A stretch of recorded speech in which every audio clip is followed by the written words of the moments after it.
অবশেষে বৃষ্টির প্রভাবে বানুমারি গ্রাম স্বস্তির নিঃশ্বাস ফেললেও মানুষের মনে ছড়িয়েছে এক অজানা আতঙ্ক।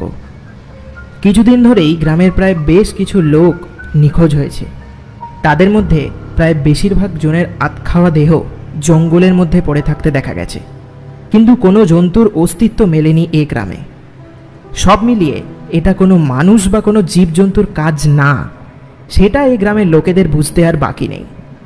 তাই আতঙ্কের দাপটে সন্ধ্যা হলেই বানুমারি গ্রাম পুরো নির্জন হয়ে পড়ে। গ্রামে ছোট থেকে বড় প্রতিটা লোক নিজেদের ঘরের জানালা দরজা বন্ধ করে দেয় এই আতঙ্কের ভয়। আজ তরুণদার চায়ের দোকানটাও বন্ধ, যেখানে অন্যদিনে এই ভর সন্ধ্যাবেলায় বেশ আড্ডা জমিয়ে বসে যতীন, হারু, অভি ইত্যাদি। এই আতঙ্কের ভয়ে তারাও আজ নিজেকে নিজেদের ঘরে বন্দি করে ফেলেছে। গ্রামে এখন অঝরে বৃষ্টি নেমেছে, তারই সঙ্গে কারুর আগমন ঘটেছে এই বানুমারি গ্রামে।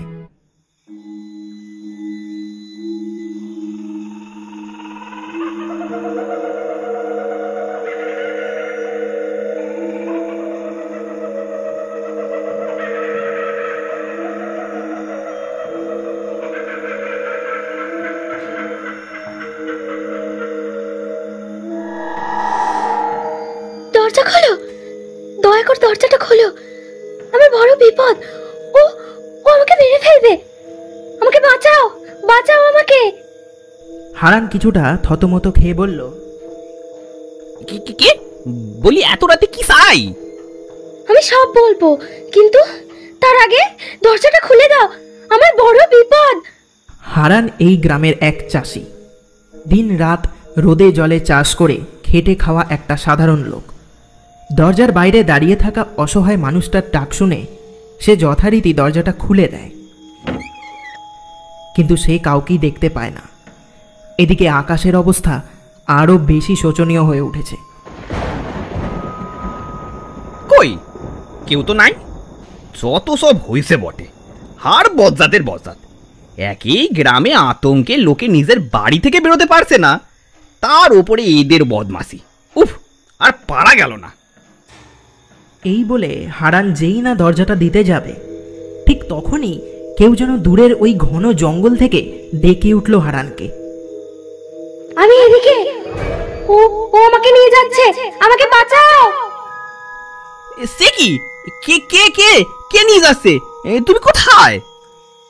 আমি এদিকে, এই জঙ্গলে, বাঁচাও। হারান আর বেশি দেরি না করে দৌড়ে যায় ওই জঙ্গলের মধ্যে। আওয়াজটা তো এখান থেকেই আসছিল, কিন্তু এখানে তো কেউ নাই। হঠাৎ হারান এক জায়গায় কাউকে যেন দাঁড়িয়ে থাকতে দেখে। অন্ধকারে ঠিক বোঝা যাচ্ছে না, তবে দেখে মনে হচ্ছে যেন একটা মহিলা সাদা কাপড় গায়ে দাঁড়িয়ে হারানের দিকে চেয়ে রয়েছে। কে কে ওখানে? বলি, যেই হও না কেন, আমার সামনে এসো।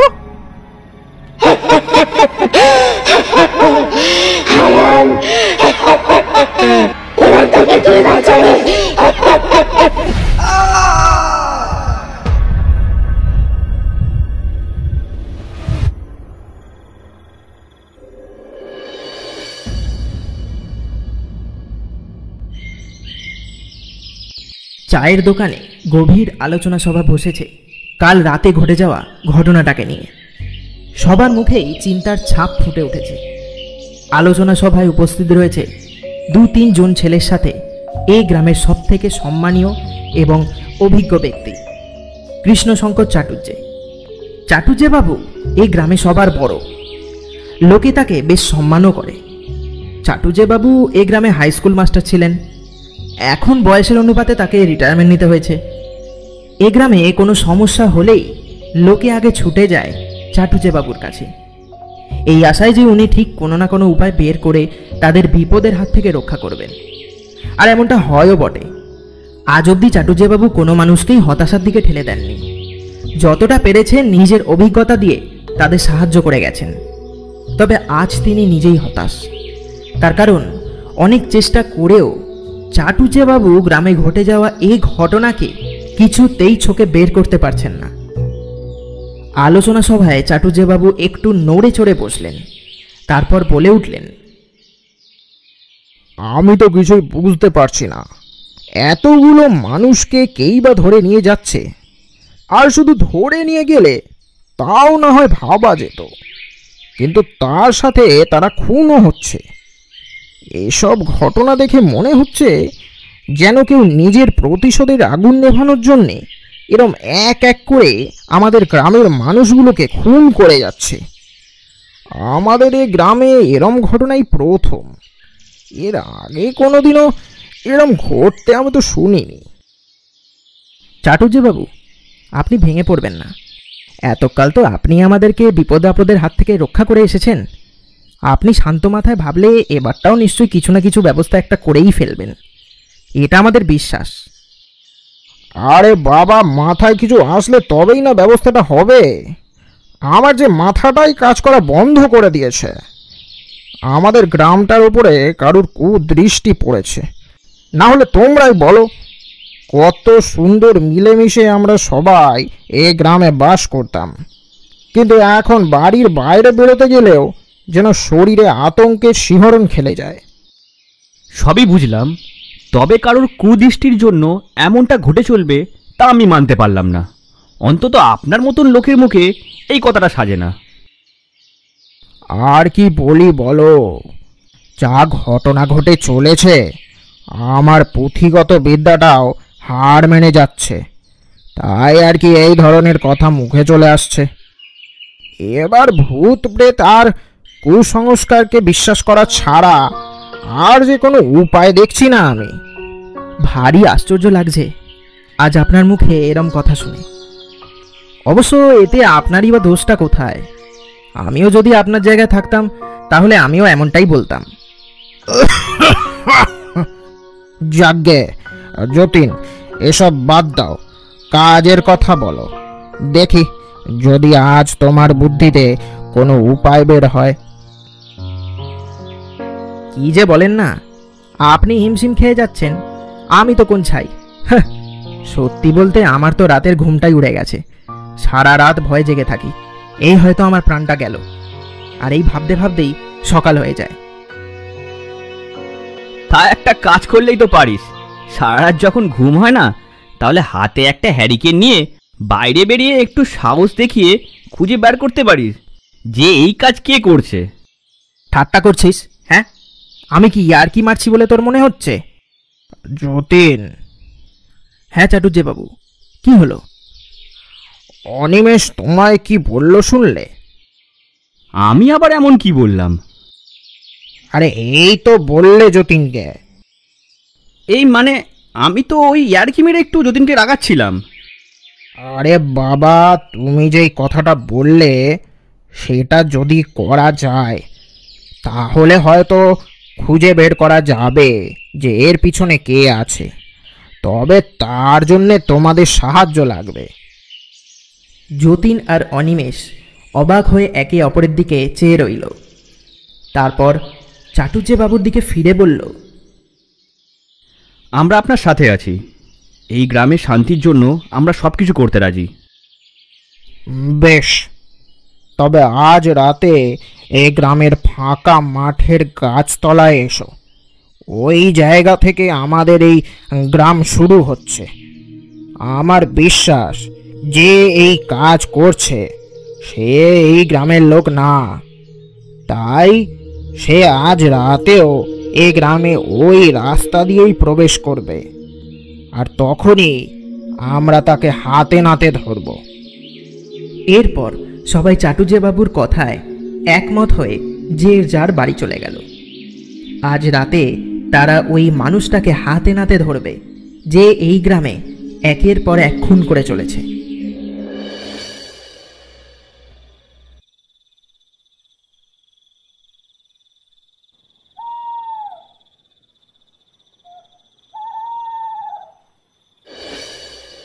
তোমরা নিজেদের চোখ কান খোলা রেখো।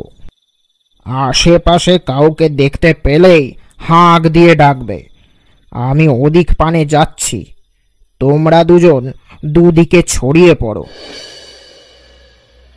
চাটুজ্যেবাবুর কথা মতো অনিমেষ আর যতীন দুজনে দুই প্রান্তে চলে গেল, আর চাটুজ্যেবাবু চলে গেলেন সামনের দিকের রাস্তা ধরে।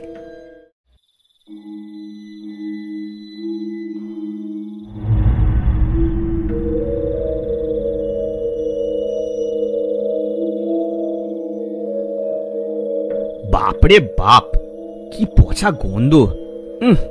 মনে হয় আশেপাশে কিছু মরে পড়ে আছে। বাপরে, পালাই এখান থেকে।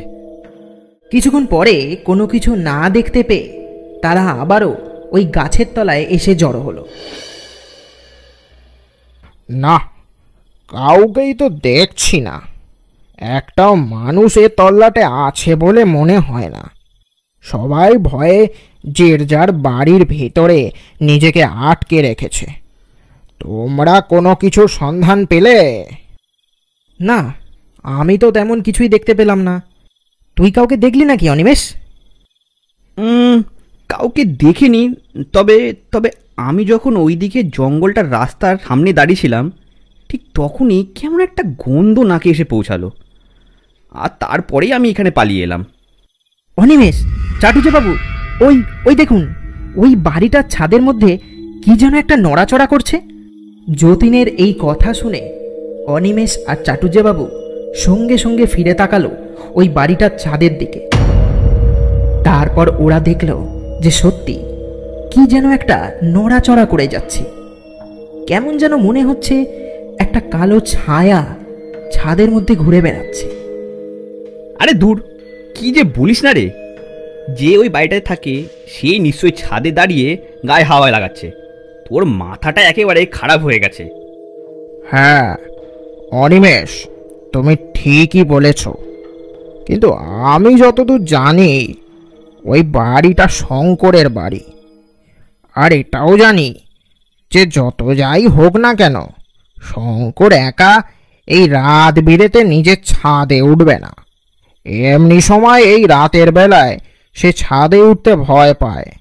গ্রামে যা শুরু হয়েছে সেটা শোনার পর তো ছাদে ওঠা দূরের কথা, নিজের বিছানা ছেড়েও নামবে কিনা তাতে সন্দেহ আছে। ওরা নিজেদের মধ্যে আলোচনা করছিল। এমন সময় চাটুজ্যেবাবু লক্ষ্য করে দেখল ওই ছাদে থাকা মানুষটা হঠাৎ বাড়ির দেওয়াল দিয়ে সোজা হেঁটে জানালা দিয়ে বাড়িটার ভিতরে ঢুকে পড়ল। আর তারপরেই একটা জোর আর্তনাদ ভেসে এলো ওই বাড়িটার ভিতর থেকে।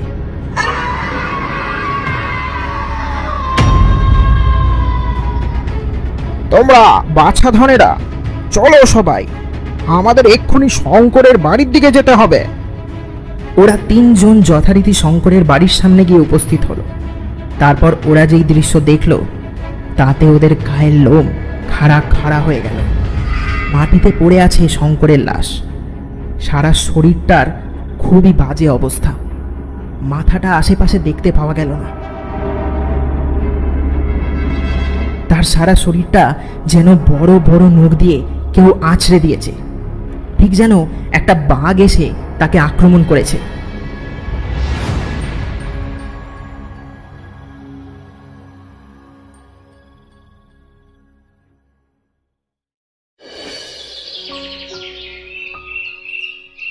পরের দিন তার দেহটা গ্রামের কিছু লোকজন মিলে শ্মশানে নিয়ে গেল অন্তিম সৎকারের জন্যে। এর কিছুদিন পর চাটুজ্যে, অনিমেষ আর যতীন চায়ের দোকানে বসে তাদের আলোচনা সভা জমিয়েছে কিছুদিন আগে শঙ্করের সাথে ঘটে যাওয়া ঘটনাটাকে নিয়ে। আমার তো শঙ্করের মুখটা চোখের সামনে এখনো ভাসছে। বেচারা তোমার আমার মতো খেটে খাওয়া মানুষ, সাত কুলে কেউই নেই, বিয়ে থাও করেনি, আমাকে বড়ই ভালোবাসতো জানো। তার মাছের ব্যবসা ছিল, বাজারে গেলেই বেছে বেছে ভালো মাছ আমাকে দিত, কোনোদিনও একটা টাকাও চাইনি। আর ওর সাথেই কিনা আমি তো ভাবতেই পারছি না। ভগবান, তুমি একটা উপায় বলো এবার। সত্যি গ্রামে যা শুরু হয়েছে তাতে বেঁচে থাকা একটা লড়াই হয়ে দাঁড়িয়েছে। রোজ রাতে মনে হয় এবারে যেন আমার পালা এলো বলে। রোজ রাতে পরের দিন সকালের সূর্যটা দেখতে পাবো কিনা তা নিয়ে চিন্তা হয়। চাটুজ্যেবাবুর মুখে ভগবান শুনে একটা কথা মনে পড়ল। কি কথা শুনি? আমি একজনকে জানি, সে খুবই জ্ঞানী এবং অভিজ্ঞ মানুষ, তন্ত্র সাধনায় একেবারে ওস্তাদ লোক বটে। তাকে বলে গ্রামে এই ঘটে যাওয়া ঘটনার রহস্যের সমাধান যদি করা যায় তাহলে মন্দ হয় না। সে আমাদের পাশের গ্রামেই থাকে, মাঝে মধ্যে এই চায়ের দোকানে তিনি আসেন, কখনো আবার আমাদের সাথে আড্ডাও দেন। চাটুজ্যেবাবু, আপনি যদি বলেন তো কথা বলে দেখতে পারি।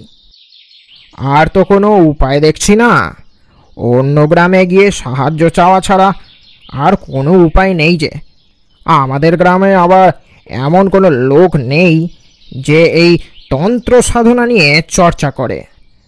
তবে এই বিপদ থেকে মুক্তি পাবার এর থেকে কোনো অন্য উপায় যে আমি দেখছি না।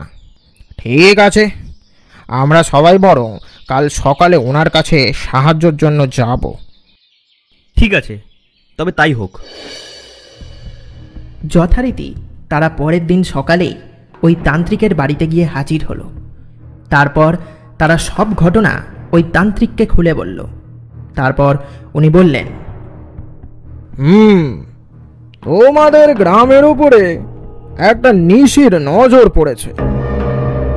সে নিজেকে সন্তুষ্ট করার জন্যে তোমাদের গ্রামে একের পর একটা মানুষকে হত্যা করে চলেছে।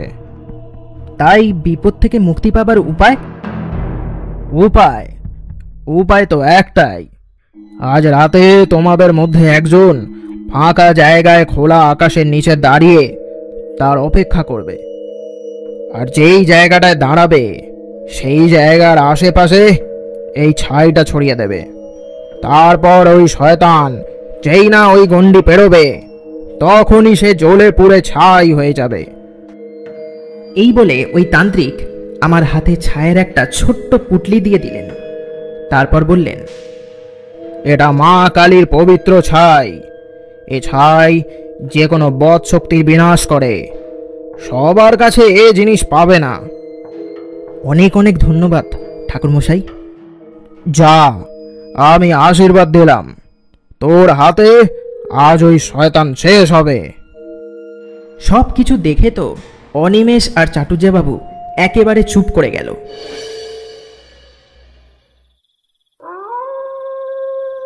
তারপর যথারীতি ওনার কথা অনুযায়ী যতীন রাতের বেলায় তাদের গ্রামের পশ্চিম দিকের ফাঁকা মাঠের সামনে দাঁড়িয়ে ওই শয়তানের অপেক্ষা করতে লাগলো।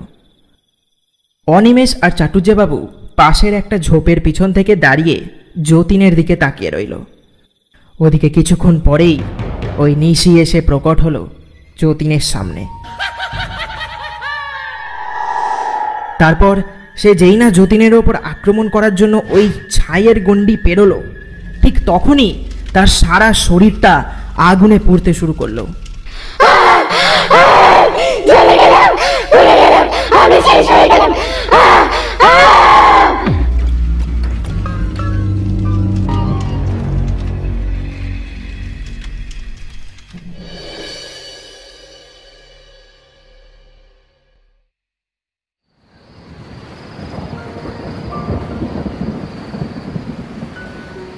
আজ সন্ধ্যে থেকেই ঝমঝমিয়ে বৃষ্টি নেমেছে। দুদিন একটানা গরমের পরে বানুমারি গ্রাম আবারও স্বস্তির নিঃশ্বাস ফেলেছে।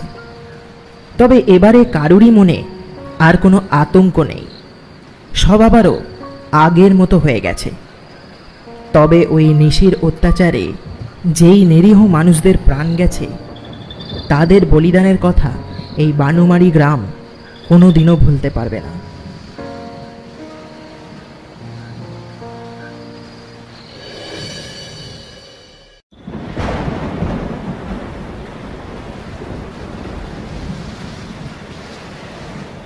একটানা ভ্যাপসা গরমের পর আজ আবারও বৃষ্টির দেখা মিলল। ভেজা মাটির গন্ধ ছড়িয়ে পড়েছে ঘাটালমারি গ্রামের প্রতিটা কোণে। বিকেল গড়িয়ে নেমেছে সন্ধ্যা। আজ রাস্তাঘাট একটু বেশিই ফাঁকা। এই ভয়াবহ গরমের পরে বৃষ্টির দেখা পেয়েই সবাই যে যার বাড়িতে বসে এই ঠান্ডা আবহাওয়াটাকে উপভোগ করতে ব্যস্ত হয়ে পড়েছে। কিন্তু রথিনের কোনো নিস্তার নেই। কি গরম কি বর্ষা, সে কাজে না গিয়ে থাকতে পারে না। কাজ করাটা এক প্রকার তার অভ্যাস হয়ে দাঁড়িয়েছে। চাইলে আজ সে বাড়িতে বসে থাকতে পারত, কিন্তু সে তা করেনি। রোজকার মতোই আজও রথিন গ্রামের বাইরে কাজে গেছিল। এই বৃষ্টি ভেজা সন্ধ্যায় সে এখন গ্রামের কাঁচা রাস্তা ধরে হেঁটে চলেছে তার বাড়ির উদ্দেশ্যে।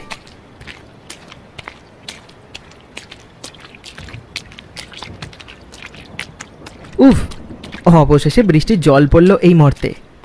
পবন দেবতা মনে হয় খুব রাগ করেছিল, তাই বৃষ্টির কোনো দেখা মেলেনি এতদিন। গোটা শরীরের রক্ত ঠান্ডা হয়ে গেল। অনেক দিন পর আজ রাতে বেশ জমিয়ে ঘুম হবে। এই বলে সে তরুণদার চায়ের দোকানের দিকে যেতে লাগলো। এই তরুণদার চা না খেলে রথিনের আবার পেটের ভাত হজম হয় না।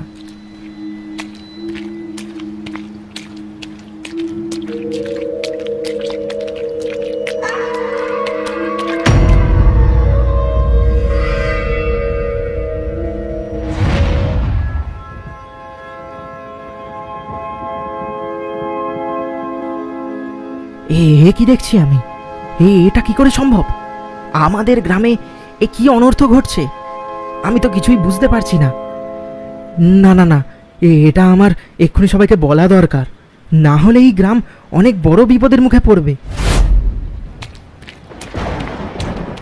অবশেষে রথিন হাঁপাতে হাঁপাতে এসে দাঁড়ালো চায়ের দোকানটার সামনে।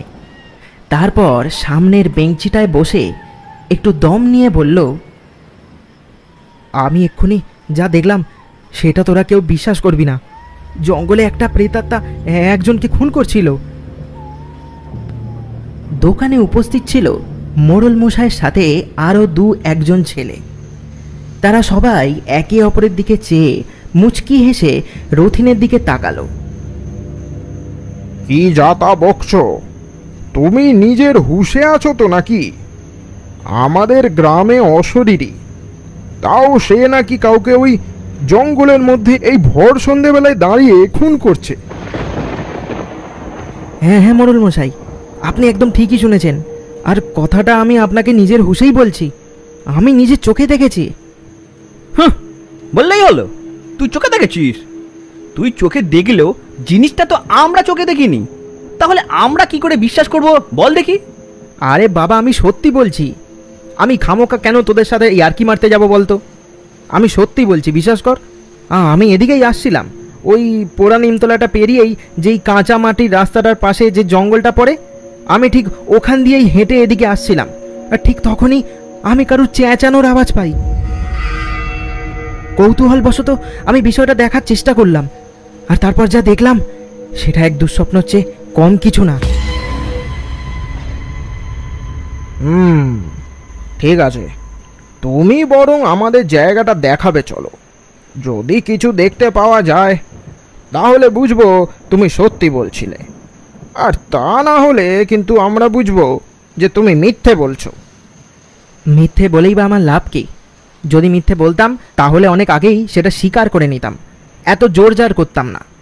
ঠিক আছে, ওখানে ওই লোকটির দেহ নিশ্চয়ই পড়ে থাকবে এখনো, গিয়ে দেখলেই বুঝতে পারা যাবে বিষয়টা। ঠিক আছে, বৃষ্টিটা একটু কমলেই আমরা সবাই ওই জঙ্গলের দিকে রওনা হব। ততক্ষণ তুমি বসো, এক কাপ চা খেয়ে নিজের ক্লান্তিটাকে দূর করে ফেলো।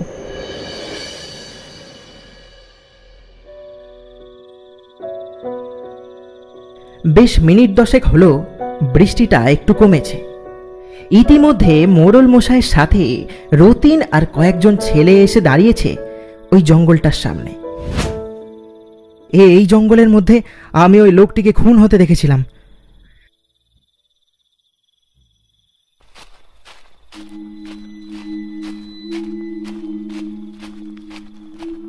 সবাই মিলে জঙ্গলের চারিদিক খুঁজে দেখল, কিন্তু আশ্চর্যের কথা হলো কেউ কিছুই দেখতে পেল না।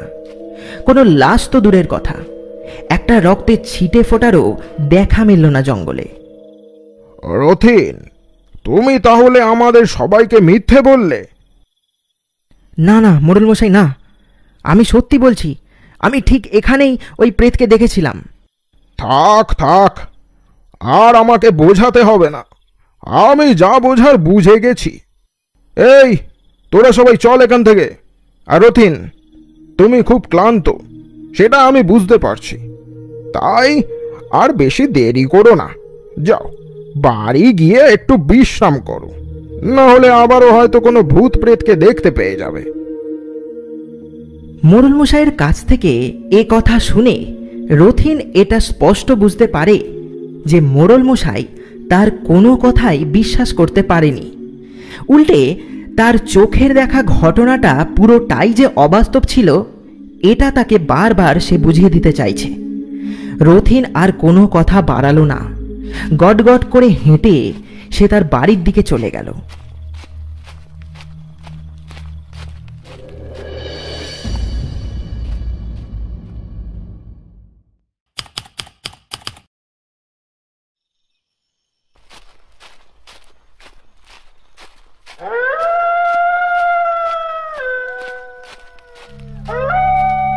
কয়েকদিন পরে মোড়ল মশাই ঠিক ওই জঙ্গলের পাশের রাস্তাটা দিয়ে হেঁটে তার বাড়ি ফিরছিল।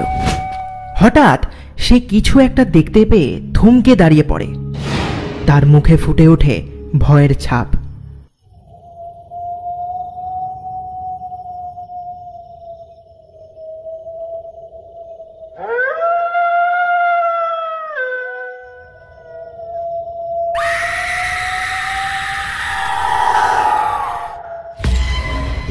এটা এটা কি করে হতে পারে? তার মানে রতিন হয়তো ঠিকই বলছিল, এই গ্রামে নিশ্চয়ই কোনো অশরীরী বাসা বেঁধেছে। না না না না, এর বিহিত একটা দরকার। দেখি দেখি চায়ের দোকানের দিকে যাই, ওখানে নিশ্চয়ই সবাইকে পাওয়া যাবে। এই বলে মোড়ল মশাই হন্তদন্ত করতে করতে চায়ের দোকানে এসে পৌঁছালো। কি ব্যাপার মোড়ল মশাই, এই এত রাতে আপনি এভাবে এখানে? বাবা রথিন, সেদিন তোমাকে আমার ওরকম বলাটা উচিত হয়নি, তুমি আমাকে ক্ষমা করে দাও। এ মা, এ কি বলছেন আপনি? আমি ভুল দেখে কি সব আবোল তাবোল আপনাদের বলেছিলাম। এখানে তো আমার ক্ষমা চাওয়া উচিত। না, তুমি কিছু ভুল দেখোনি। তুমি সেদিন যা দেখেছিলে সেটা একেবারে ঠিক দেখেছিলে। কি বলছেন কি দাদা? এখন রতিনের সাথে সাথে এইসব ভুলভাল কথায় আপনিও সায় দিচ্ছেন? ওরে কেষ্ট ঠাকুর আমার, যা জানবি না তা নিয়ে বলবি না। আমি ওর কথায় সায় দিতে যাব কেন, যেখানে আমি নিজের চোখেই সব কিছু দেখলাম? তার মানে আপনিও? হ্যাঁ, ঠিকই ধরেছ। আমি তো এই একটু আগেই ওই রাস্তাটা দিয়ে হেঁটে নিজের বাড়ি ফিরছিলাম, আর তখনই আমি দেখি যে কেমন একটা অদ্ভুত দেখতে মহিলা ওই জঙ্গলের মধ্যে দাঁড়িয়ে আছে, আর তার সামনে একটা লাশ উল্টো হয়ে ঝুলে আছে গাছের একটা ডাল থেকে। লাশটার মাথা নেই, কি জানি ওই ভয়াল প্রেত হয়তো আমি দেখার আগেই মাথাটা চিবিয়ে খেয়ে ফেলেছে। রথিন, তুমি সেদিন যা দেখেছিলে সবই ঠিক দেখেছিলে। এখন তাহলে আমাদের কি করা উচিত? এই গ্রামে শুধু একজনই এমন আছে যে এই সমস্যার সমাধান করতে পারে, শঙ্কর তান্ত্রিক। তাকে আমি খুব ভালো করে চিনি, দুজনে ছোট থেকে একই সাথে বড় হয়েছি।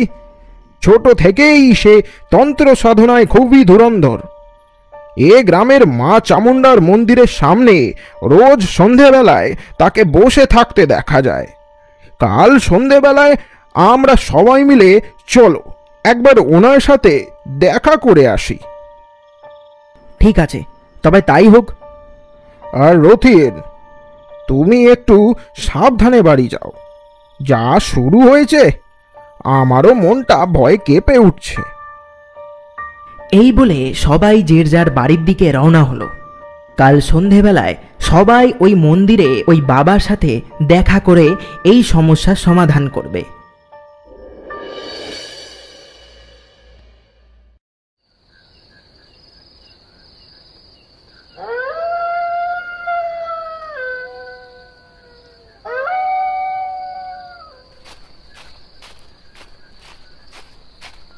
ঘন অন্ধকার এই মায়াবী রাতে রথিন একা রাস্তা দিয়ে হেঁটে চলেছে তার বাড়ির পথে।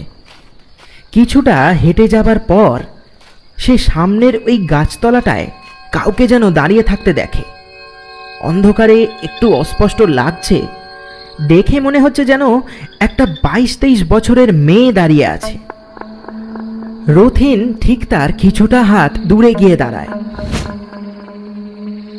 কি ব্যাপার, আপনি একা এভাবে এত রাতে এখানে দাঁড়িয়ে?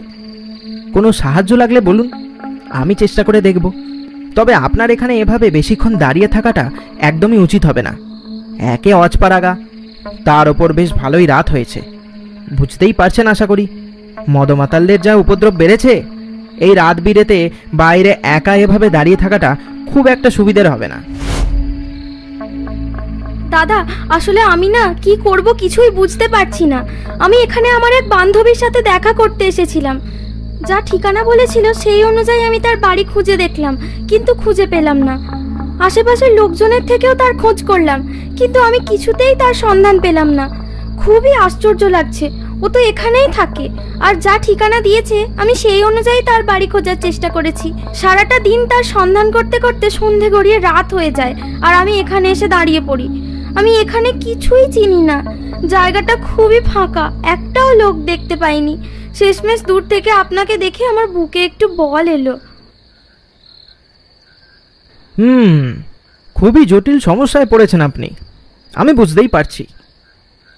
আপনি যদি একটু আমার সাথে আসেন তাহলে না খুব ভালো হয়। ঠিক আছে, চলুন, আমি আপনাকে স্টেশনে ছেড়ে দিয়ে আসছি। না না, স্টেশনে না, আপনি আমার সাথে একটু ওই জঙ্গলটার ভিতরে চলুন। কেন? হঠাৎ জঙ্গলের মধ্যে কেন? আমি সব বলবো আপনাকে, আপনি দয়া করে আমার সাথে চলুন। আপনি আমার এটুকু উপকার করে দিন প্লিজ। মেয়েটা রথিনকে এমনভাবে জোরজার করতে শুরু করলো, রথিন তাকে না বলতে পারল না। সে ওই মেয়েটির কথা মতো ওই জঙ্গলের ভিতরে চলে গেল। এই সব কিছু মোড়ল মশাই বেশ অনেকক্ষণ থেকে দূরের একটা ঝোপে দাঁড়িয়ে লক্ষ্য করছিল। রথিন ওই মেয়েটির সাথে জঙ্গলে যাবার সঙ্গে সঙ্গে মোড়ল মশাই ওই তান্ত্রিককে নিয়ে চলে যায় রথিনের খোঁজে।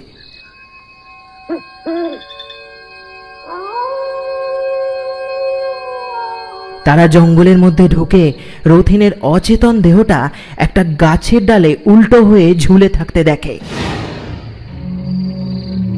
কিন্তু ওই মেয়েটিকে তারা দেখতে পায় না। এদিকে ওই তান্ত্রিক হঠাৎ কিছু মন্ত্র পাঠ করতে শুরু করলো।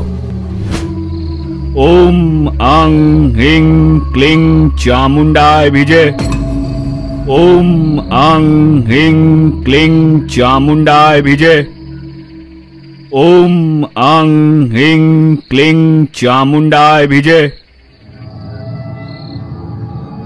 এই মন্ত্র 3 বার জপ করার পর চারিদিকটা ফেটে পড়ল একটা অদ্ভুত আর্তনাদে।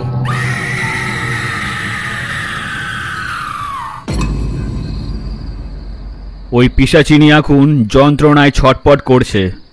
তোমরা কেউ একজন গিয়ে ওকে গাছ থেকে নামিয়ে আমার সামনে এনে শুয়ে দাও, তারপরে আমি আমার বাকি ক্রিয়াকর্ম শুরু করব।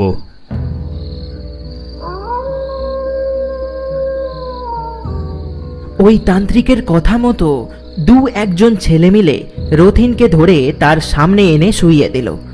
তারপর ওই তান্ত্রিক রথিনের দেহ সামনে বসে তার ক্রিয়াকর্ম শুরু করল। ওম আং হিং ক্লিং চামুন্ডায় বিজে, ওম আং হিং ক্লিং চামুন্ডায় বিজে, ওম আং হিং ক্লিং চামুন্ডায় বিজে। ওই পিশাচিনী রতিনকে মেরে ফেলে তার দেহর মধ্যে প্রবেশ করেছে, কিন্তু ভয় পাওয়ার কোনো বিষয় নেই, আমি সব ঠিক করে দেব। এই বলে তান্ত্রিক আরো কয়েকটা মন্ত্র পাঠ করা শুরু করলো। সঙ্গে সঙ্গে রথিনের শরীরের মধ্যে থেকে একটা কালো জমাট বাঁধা ধোঁয়া বেরিয়ে এলো। তারপর সেই কালো ধোঁয়াটা ওই তান্ত্রিক একটা কাচের বোতলের মধ্যে বন্ধ করে দিল।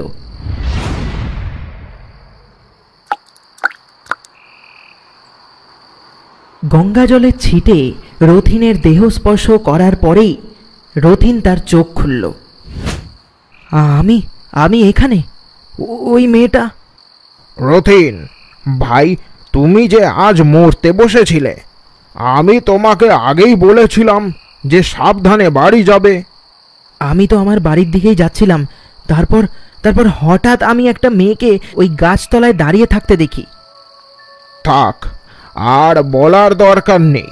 সব ঘটনা আমি দূরের একটা গাছের আড়াল থেকে দেখছিলাম।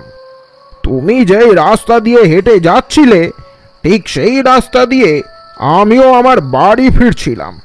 তোমাকে তখন গাছতলায় দাঁড়িয়ে ওই মেয়েটির সাথে কথা বলতে দেখে আমার কেমন যেন সন্দেহ হলো। আমি তাই আর বেশি দেরি না করে সবাইকে নিয়ে চলে এলাম।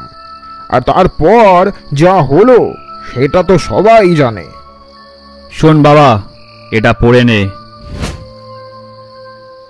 ওই তান্ত্রিক রথিনকে একটা তাবিজ দিয়ে সেটা তাকে ধারণ করে নিতে বলল। এই তাবিজ তোকে সব বিপদের হাত থেকে রক্ষা করবে। তুই কোনোদিনও এই তাবিজটা গলা থেকে খুলবি না। মা চামুন্ডার দয়ায় আজ তুই বেঁচে গেলি। এরপর থেকে রাতের বেলা ফাঁকা জায়গায় কোনো অচেনা মানুষকে দেখলে তাকে এড়িয়ে যাওয়ার চেষ্টা করবি। রাতের বেলায় অনেক অতৃপ্ত আত্মারা মানুষের মধ্যে ভর করার জন্য ছল করে দাঁড়িয়ে থাকে। এই বলে সবাই ওই জঙ্গল থেকে বেরিয়ে এলো। আর ওই তান্ত্রিক ওই বোতলটা নদীর মধ্যে ছুঁড়ে ফেলে দিল।